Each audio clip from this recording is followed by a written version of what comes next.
تحریک پاکستان کی بات کرتے ہیں، تحریک آزادی پاکستان کی بات کرتے ہیں، اس میں رول پلے کرنے کی بات کرتے ہیں، ایسے میں علماء کا، مشائخ کا کردار کیا رہا؟ آج ہم اس پر بات کریں گے.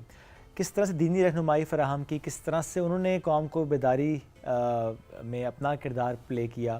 آج اس بنیاد پہ ہم بات بھی کریں گے، کیونکہ وہ شخصیات جن کا کام، جن کی تحریریں، جن کے خطبات، جن کی بات بہت اثر رکھتی تھی، اور جس طرح سے انہوں نے رول پلے کیا اس پوری تحریک میں، اس پر بات کرنے کے لیے ہمیں جوائن کیا مذہبی اسکالر ہیں خورشید ندیم صاحب. ان کو ویلکم کرتے ہیں. السلام علیکم سر، کیسے ہیں آپ؟ وعلیکم السلام. خیریت سر، بہت شکریہ آپ کے وقت کا.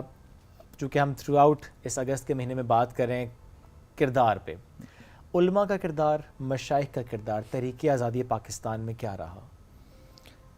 تحریک آزادی پاکستان یا تحریک آزادی ہند، اس میں آپ جانتے ہیں کہ جتنی بڑی موومنٹ تھی یہ کامیاب نہیں ہو سکتی تھی اگر سماج کا ہر طبقہ اس میں اپنا کردار ادا نہ کرتا.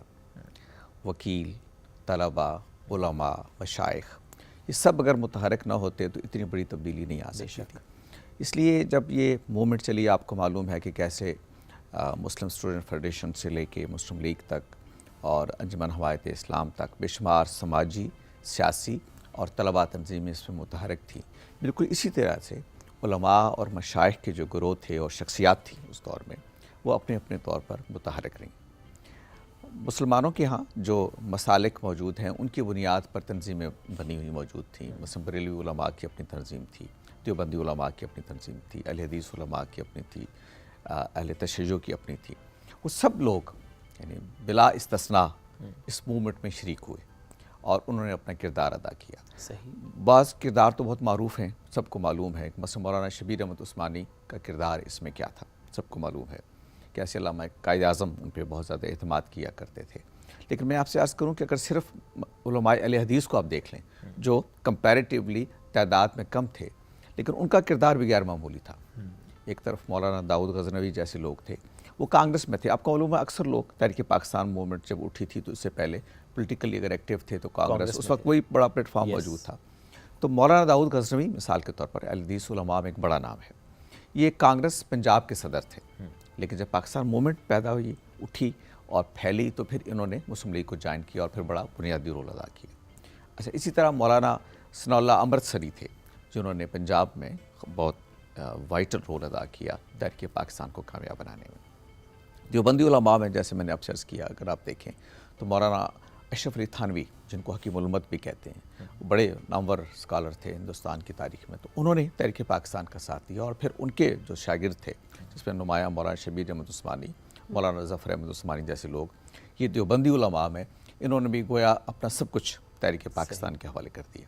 بریلوی علماء میں آپ دیکھیے تو اس وقت بہت مشہور سنی کانفرنس کے نام سے وہ منظم تھے اور انہوں نے بھی پیر جماعت علی شاہ صاحب جیسے لوگ، پیر مانکی شریف مشائخ میں، اور یہ وہاں بھی جو سنی کانفرنس تھی اس میں بھی متحرک تھے. تو بنارس میں ایک بہت بڑا اجتماع ہوا بریلوی علماء کا، مشائخ کا. تو انہوں نے بھی سب نے اپنا وزن تحریک پاکستان کے پروڑ میں ڈالا اور یہ کامیاب نہیں ہو سکتا تھا، خاص طور پہ کے پی میں جہاں ایک کانگریس نواز حکومت پہلے سے موجود تھی. تو اگر وہ ریفرنڈم جب ہوا سرحد کے اندر، اس وقت صوبہ سرحد تھا یہ، تو جب ریفرنڈم ہوا تو یہ لوگ جو تھے اس میں مولانا شبیر احمد عثمانی کے ساتھ پیر مانکی شریف جو وہیں مقامی تھے، تو انہوں نے غیر معمولی کردار ادا کیا تحریک پاکستان میں موبلائز کرنے کے لیے. اور پھر اس ریفرنڈم کی وجہ سے یہ جو کے پی کا صوبہ ہے یہ پاکستان کے ساتھ شامل ہوا. اسی طریقے سے بنگال کے اندر، بس میں آپ سے عرض کروں کہ یہ جو بنگال بھی تقسیم ہوا اس پارٹیشن کے نتیجے میں، تو مشرقی بنگال پاکستان کا حصہ بنا اور آسام وغیرہ یہ بھی بنگال کا حصہ تھے لیکن یہ بھارت کا حصہ بنے. تو سلٹ کا علاقہ ایک ایسا تھا کہ جس نے طے کرنا تھا کہ اس نے وہاں جانا ہے، مغربی بنگال کے ساتھ یا مشرقی بنگال کے ساتھ. تو سلٹ میں ایک بڑی موومنٹ اٹھائی مولانا ظفر احمد عثمانی وغیرہ، اور سلٹ جو ہے وہ مشرقی بنگال کا حصہ بنا، مشرقی پاکستان کا بھی بعد میں حصہ بنا، آج کل بنگلہ دیش کا حصہ ہو. تو اس طرح سے میں شیعہ علماء میں اب دیکھیں، اس میں بڑے لوگوں کو دیکھیں. اس میں راجہ صاحب محمود آباد جو تھے انہوں نے تحریک پاکستان میں بہت بنیادی کردار ادا کیا، بہت وسائل فراہم کیے اس کو کامیاب بنانے میں. پھر ابو الحسن اصفہانی تھے، وہ بھی شیعہ لوگوں میں بڑے لوگ تھے.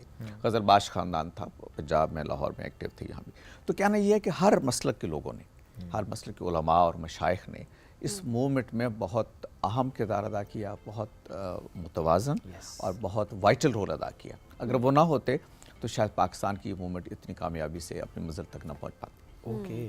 اچھا آج جب ہم دیکھتے ہیں علماء دین کو کسی کی طرف سے اگر کوئی ایسا بیان ایسی کوئی بات آ جائے جو پولیٹیکل ایفیلیشن کے ساتھ ہو تو بہت ٹارگٹ کیا جاتا ہے. کیا اس وقت بھی ایسے تھا کہ کسی بھی انداز میں اگر کوئی بات ہو رہی ہے تو یہ ٹارگٹ اس وقت کیا جاتا ہو کہ نہیں آپ پولیٹیکل بیان کیوں دے رہے ہیں یا آپ پولیٹیکل لیڈرشپ کے ساتھ یا پولیٹیکل اسٹرگل کے ساتھ کیوں ہیں؟ Was it that? دیکھیے اس میں دو پہلو ہیں. ایک ہے سیاست نظریاتی سطح پہ.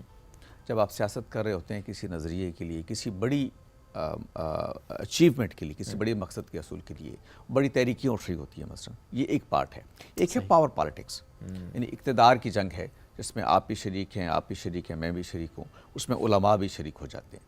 تو جو پہلا رول ہے اس پہ تو کبھی کرٹیسزم نہیں ہوا. ٹھیک ہے، کیونکہ وہ ایک لارجر کانٹیکسٹ، لارجر انٹرسٹ ہے مثلا پوری قوم کا. ٹھیک ہے. جیسے تحریک پاکستان تھی کہ پورے ہندوستان کے اندر مسلمانوں کا مستقبل داؤ پہ لگا ہوا تھا. اب یہ کوئی ایک گروہ کا یا ایک جماعت کا مسلم لیگ کا ایشو نہیں تھا، بلکہ مسلمان as a community, as a قوم، اس کا جو مستقبل تھا وہ داؤ پہ لگا ہوا تھا. تو علماء اس میں شریک ہوئے، وہ پاور پالیٹکس کا حصہ نہیں تھے. یعنی وہ نہ اقتدار میں شریک ہوئے، بعد میں بھی نہیں شریک ہوئے. جب پاکستان بن گیا آپ پیر رحمان کی شریف کو دیکھ لیں، مولانا شبیر احمد عثمانی کو دیکھ لیں، یہ سب لوگ تحریک پاکستان میں جو شریک تھے وہ اقتدار میں شریک نہیں ہوئے. تو ہمارے ہاں جو کرٹیسزم ہوتا ہے آج وہ اصل میں پاور پالیٹکس کے کانٹیکس میں ہوتا ہے کہ جب آپ پاور میں شیئرنگ کے لیے کام کر رہے ہوتے ہیں، جب آپ کہتے ہیں کہ ہمیں حصہ دیں اقتدار میں، ہم اقتدار میں آنا چاہتے ہیں، تو پھر کرٹیسائز ہوتا ہے کہ علماء، چونکہ یہ جو اقتدار کی سیاست ہے نا یہ قوم میں مختلف انٹرسٹ گروپس کو وجود میں لاتی ہے. تو علماء کا رول یہ ہے کہ وہ سب کے لیے ایک ساتھ قابل احترام ہونے چاہیے. تو جب آپ پاور پالیٹکس میں آتے ہیں تو پھر آپ ایک طرح سے کنٹروورشل ہونے لگتے ہیں. تو اس پہلو سے علماء پہ تنقید ہوتی ہے کہ آپ پاور پالیٹکس کا حصہ نہ بنیں. لیکن پالیٹکس میں اخلاقیات ہونی چاہیے، پالیٹکس کے اندر غلط اور صحیح کی تمیز ہونی چاہیے، پالیٹکس کے اندر شائستگی ہونی چاہیے. تو یہ جو قدریں ہیں اس کے لیے علماء کو ہمیشہ رول ادا کرنا چاہیے. انہوں نے کیا بھی یہ رول، اگر وہ ادا کریں گے تو بڑا پازیٹیو ہوگا، لوگ اس کو اپریشیٹ کریں گے. لیکن جب آپ پاور پالیٹکس میں آئیں گے، آپ کے ساتھ مل کے مجھے برا کہیں گے، میرے ساتھ مل کے آپ کو برا کہیں گے، تو پھر آپ بھی اس سطح پہ آ جائیں گے جس پہ باقی لوگ ہیں، تو پھر آپ کرٹیسائز ہو. اینڈ دین دیکھیں رسپیکٹ کا ایلیمنٹ تو رہنا چاہیے، وہ چاہے کوئی بھی طبقہ ہو، پھر وہ علماء بھی کیوں نہ ہو، ان کی بھی رسپیکٹ جو ہے وہ کرنی چاہیے سب کو. کیونکہ اکثر ہم دیکھ رہے ہوتے ہیں کہ گورنمنٹ کی طرف سے کوئی میسج ہے اور وہ ان کے تھرو کنوے کیا جا رہا ہے، بیکاز آپ نے میسج تک میسج پہنچانا ہوتا ہے. اور جو علماء ہوتے ہیں ظاہر ہے وہ بہت بہترین کردار ادا کرتے ہیں. ایگزیکٹلی، ان کا ایک امپیکٹ ہوتا ہے جس سے وہ بات کر رہے ہوتے ہیں، اور وہ obviously ایک بہتری کے لیے ہوتا ہے. پولیو کے خلاف مثلا کمپین کرتے ہیں تو آپ نے دیکھا کہ آپ علماء، چونکہ بڑے ہمارے یہاں پروپیگنڈا ہوتا ہے اور آپ کو معلوم ہے کہ لوگ جان پہ کھیل کے گویا بچوں کو یہ پولیو کے خطرے پہ لا رہے ہوتے ہیں، کتنے پروپیگنڈا ہو رہا ہوتا ہے، کتنی باتیں ہو رہی ہوتی ہیں. تو اس میں علماء مدد کرتے ہیں اور وہ کہتے ہیں لوگوں سے، ان کو توجہ دلاتے ہیں کہ اس میں کوئی ایسی چیز نہیں ہے، آپ کو ویکسین کروانا چاہیے، آپ کو بچوں کو قطرے پلانا چاہیے. تو یہ ایک بڑا سوشل سروس ہے جو علماء سر انجام دیتے ہیں. یہ اس وجہ سے ہوتی ہے کہ علماء کا ایک احترام پایا جاتا ہے سوسائٹی کے اندر، مشائخ کا ایک احترام پایا جاتا ہے. جب وہ کوئی بات کہتے ہیں تو لوگ اس کو توجہ سے سنتے ہیں. لیکن جب آپ پاور پالیٹکس میں ہوتے ہیں تو پھر آپ کی حیثیت مجروح ہونا شروع ہو جاتی ہے. دیکھیے مسجد ہے نا، جمعہ ہے، نماز ہوتی ہے، تو اس میں جب آپ جاتے ہیں تو آپ اپنی پولیٹیکل ایفیلیشن سے ہٹ کے جاتے ہیں. اس میں ہر سیاسی جماعت کا آدمی وہاں ہوتا ہے، وہ نماز میں شریک ہوتا ہے اور اس کو یہ معلوم ہوتا ہے کہ مسجد میری ہے، اس لیے کہ وہ پولیٹیکلی ڈیوائیڈڈ چیز نہیں ہے. تو اگر آپ مسجد کو ایک ساتھ رکھیں گے تو علماء کا احترام پیدا ہوگا. علماء اگر اس مسجد کو پالیٹکس کا حصہ بنا دیں گے، پاور پالیٹکس کا، تو پھر وہ مسجد کنٹروورشل ہونا شروع ہوگا. اچھا سر، ابھی اگر دیکھا جائے تو کیا آپ کو لگتا ہے کہ علماء مزید اپنا رول پلے کر سکتے ہیں؟ بیکاز دیکھیں پہلے کی آپ جس طرح بات کریں، آپ نے بتایا کہ تحریک آزادی پاکستان کے حوالے سے بات کی جائے تو اس میں بھی اچھا خاصا کردار رہا تھرو آؤٹ، بہت سارے نام آپ نے لیے، ان کی ڈیٹیلز آپ نے بیان کی. بٹ ابھی کے پرسپیکٹیو سے دیکھا جائے تو شاید اس کرٹیسزم کی وجہ سے کہ لوگوں کو یہ چیز لگتی ہے کہ شاید کہ پولیٹیکل افیلیشن کی وجہ سے کوئی بات کرے تو وہ لوگ اکثر جو ہے وہ دوری بھی اختیار کرنا شروع کر دیتے ہیں، دلوں میں باتیں آنا شروع ہو جاتی ہیں. تو وہ ظاہر ہے مذہبی اگر کوئی گفتگو کرا پھر اس کو بھی بڑے اس سے سن رہے ہوتے ہیں، یا اس پہ بھی بعض اوقات ہم دیکھ رہے ہوتے ہیں کہ اپنی اپنی رائے کا ہر کوئی مختلف رائے کا اظہار بھی کر رہا ہوتا ہے. سو کیا آپ کو لگتا ہے کہ ابھی بھی پاکستان کو لے کر جس طرح سوشل ایشوز کی بات کی جائے، پاکستان کی بہتری کی بات کی جائے، اس میں علماء کو مزید امپورٹنس دینے کی بھی ضرورت ہے گورنمنٹ کی طرف سے بھی، انفیکٹ لوگوں کی طرف سے بھی، اینڈ دین علماء کو خود بھی آگے بڑھنا چاہیے اور اسلام کی روشنی میں بہت ساری ایسی چیزیں، ایسی اویئرنیس دینی چاہیے جس سے ہم اپنے ملک کو آگے لے جا سکیں. یہ بہت ضروری ہے. اس کی وجہ یہ ہے کہ پاکستان کی آبادی قوم پیش 97% مسلمان آبادی. جب اتنی بڑی آبادی ایک مذہب کو ماننے والی کی ہے، اور اس کا مطلب یہ ہے کہ ان کو مذہبی ایجوکیشن چاہیے، ایک مسلمان کے طور پر زندگی کیسے گزارنی ہے ان کو رہنمائی چاہیے، تو یہ کام علماء کرتے ہیں. اس لیے علماء کا رول بڑا اہم ہوتا ہے، ضروری ہوتا ہے. اس کے بغیر سوسائٹی آگے نہیں بڑھ سکتی اپنی آدرش کے ساتھ، اپنے تشخص کے ساتھ. تو یہ بڑا امپارٹنٹ ہے اور علماء کو یہ رول ادا کرنا چاہیے. لیکن بات وہی ہے کہ علماء کے پاس دو راستے ہیں. ایک یہ ہے کہ وہ ان اقتدار کی کنٹروورسیز میں پڑھے بغیر سوسائٹی کے اندر کام کریں. یہ دنیا میں اس کے ماڈلز موجود ہیں. دو بڑے ماڈل ہیں، میں نے خود اپنی آنکھوں سے دیکھے ہیں. ایک انڈونیشیا میں ہے اور ایک عراق میں ہے. ابھی میں چند روز پہلے عراق سے واپس آیا ہوں. عراق کے اندر وہاں کے جو علماء ہیں وہ پالیٹکس کا حصہ نہیں ہیں، لیکن ان کا جو سوشل ورک ہے، ان کا جو ایکیڈیمک ورک ہے وہ اتنا زیادہ ہے کہ حکومتیں بھی ان کی انفلوئنس سے باہر نہیں جا سکتی. یہی معاملہ انڈونیشیا میں ہے. وہاں کی دو بڑی مذہبی جماعتیں ہیں، نہضت العلماء اور دوسری ہے محمدیہ. یہ دونوں پالیٹکس میں نہیں ہیں. پالیٹکس سے میری بات ہے پاور پالیٹکس، اقتدار کی سیاست میں وہ نہیں ہوتے. وہ اپنی ساری جدوجہد کا مرکز سوسائٹی کو بناتی ہیں، اسٹیٹ کو نہیں، سوسائٹی کو. اس کا طریقہ اور جو عمل ہے وہ یہ ہے کہ آپ اخلاقی تربیت کرتے ہیں سوسائٹی کی، اس کا جو مورل پوٹینشیل ہے اس کو بڑھاتے ہیں، اور اس میں سوسائٹی کو گویا مورلی آپ اوپر لے جاتے ہیں، اپ لفٹنگ کرتے ہیں اس کی. یہ کام علماء کرتے ہیں. اچھا، یہ جب علماء یہ کام کرتے ہیں تو وہ سوسائٹی کے ہر طبقے کو متاثر کر رہے ہوتے ہیں. سیاستدانوں کو کر رہے ہوتے ہیں، وہ طالب علموں کو کر رہے ہوتے ہیں، تاجروں کو کر رہے ہوتے ہیں. دیکھیے ہمارا جو پرابلم ہو رہا ہے اس وقت معاشرے میں بھی وہ مورل ہے. اگر ہمارا تاجر دیانتدار ہو، اگر ہمارا سیاستدان عوام سے کیے ہوئے وعدوں کو پورا کرے، اس کے بارے میں سنجیدہ ہو، اس کو پتہ ہو کہ مجھے اللہ کے ہاں بھی جواب دینا ہے، میں وعدہ کر کے آیا ہوں لوگوں کے ساتھ. اسی طریقے سے باقی سوسائٹی کی طبقات، اگر تاجر دیانتدار ہو، ناجائز منافع نہ کمانے والا ہو، مسجد محراب جو ہیں وہاں سے فرقہ واریت کے بجائے لوگوں کو ایک ساتھ چلنے کی تلقین ہو، اخلاقیات کی تعلیم ہو، تو آپ دیکھیے کہ آپ کے ہاں کسی چیز کی کمی نہیں ہے. آپ کا پوٹینشیل بہت بڑھ جائے گا، آپ کی صلاحیتیں بہت نتیجہ خیز ہو جائیں گی.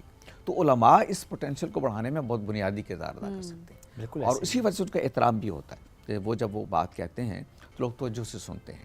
لیکن جب وہ کنٹروورسیز میں پڑیں گے، جب مفادات کے کھیل کا حصہ بنیں گے، تو پھر لوگ سنجیدہ نہیں لیں گے. خورشید صاحب، آپ کو لگتا ہے کہ پاکستان میں بہت سی چیزیں ہیں تو کلچرلی، لیکن ہم نے ان کو ریلیجن کا لبادہ اڑا دیا ہے. بہت سی چیزیں ایسی ہوتی ہیں جس کو ہم اس لیے ڈسکس نہیں کرتے کہ رائے قائم کر دی جاتی ہے کہ نہیں جی وہ ریلیجن، حالانکہ ہم اس کو پڑھتے سمجھتے نہیں ہیں، ہم رائے نہیں لیتے، ہم کسی صاحب علم کے پاس جاتے نہیں ہیں، پوچھتے ہی نہیں ہیں. تو بہت سے ایشوز جو پاکستان میں رپورٹ ہو رہے ہوتے ہیں وہ کلچرلی ڈریون ہوتے ہیں، لیکن ہم سمہاؤ اس لیے ڈسکس نہیں کرتے کہ شاید ہمارے بیک آف دا مائنڈ میں ہوتا ہے کہ ریلیجن کا کوئی معاملہ ہے. یہ بڑا مسئلہ. آپ دیکھیے کھل کے بات کرنی چاہیے. علماء کا رول اس لیے بڑا زیادہ نازک ہو جاتا ہے. انبیاء کہ ایک طرح سے وارث ہوتے ہیں، ان کی جگہ پہ کھڑے ہوتے ہیں کہ وہ لوگوں کو نبی بھی دین بتاتا ہے لوگوں کو. اب ختم نبوت کے بعد انبیاء نے تو نہیں آنا، نبی صلی اللہ علیہ وسلم آخری نبی ہیں. تو اب آپ نے علماء نے یہ کام کرنا ہے سوسائٹی کے اندر، اور اگر آپ یہ کام بے لوث طریقے سے نہیں کریں گے اور اچھے طریقے سے نہیں کریں گے جس میں لوگوں کا کردار سازی، اصل بنیادی چیز مارل ڈیولپمنٹ ہے. نبی صلی اللہ علیہ وسلم نے اپنے بارے میں فرمایا تھا کہ میں مکارم اخلاق کی تکمیل کے لیے آیا ہوں، کہ میں اخلاق کو اعلیٰ درجے پر پہنچانے کے لیے آیا ہوں. اور اس کو آپ جس سطح پہ لے گئے اس تک گویا ہم آسمان کی طرف دیکھیں تو آپ صلی اللہ علیہ وسلم کا اخلاق ہمیں نظر آتا ہے. اس اخلاق کو ہم نے پیدا کرنا ہے سوسائٹی میں. یہ کام علماء کرتے ہیں. اگر آپ مسجد میں جا رہے ہیں تو مسجد کے ممبر سے آپ کی اخلاق کی طرف آپ کو متوجہ کیا. صحیح بات ہے. آپ کے سوشل مسائل کی طرف، مثلا یہی کہ دیکھو یہ تشدد جو ہو رہا ہے بچوں میں، یہ مدرسے میں ہو یا عام تعلیمی ادارے میں ہو، گھر میں ہو. ڈومیسٹک وائلنس آپ کو پتہ ہے کتنا بڑا ایشو ہے. لیکن کیا ڈومیسٹک وائلنس ہماری مسجدوں میں سکھایا جاتا ہے؟ بیویوں سے کیسے سلوک کرنا ہے، گھر میں بچوں سے کیسے سلوک کرنا ہے، آپس میں کیسے رہنا ہے، خاندان کی یونٹ کو کیسے آپ نے، یعنی بیوی اور خاوند مل کے اس کو چلا رہے ہیں. بالکل، بیوی نے کیسے خاوند کی عزت کرنی ہے، خاوند نے کیسے بیوی کی عزت کرنی ہے. یہ ایک میوچل عمل ہے. قرآن مجید نے اس کو بتایا کہ دونوں ایک دوسرے کے لیے سکون کا باعث ہونے چاہیے. بالکل، مودت کی بنیاد پر، محبت کی بنیاد پر ریلیشن شپ کو ڈیولپ ہونا چاہیے. بچوں کے ساتھ آپ کی دوستی ہونی چاہیے. تو یہ ساری چیزیں بتائی جانی چاہیے. ایسے میں لوگوں کو بھی یہ بھی بڑی امپورٹنٹ چیز ہے کہ پہلے ہم یہ کلچر بہت زیادہ بھی دیکھ رہے ہوتے تھے کہ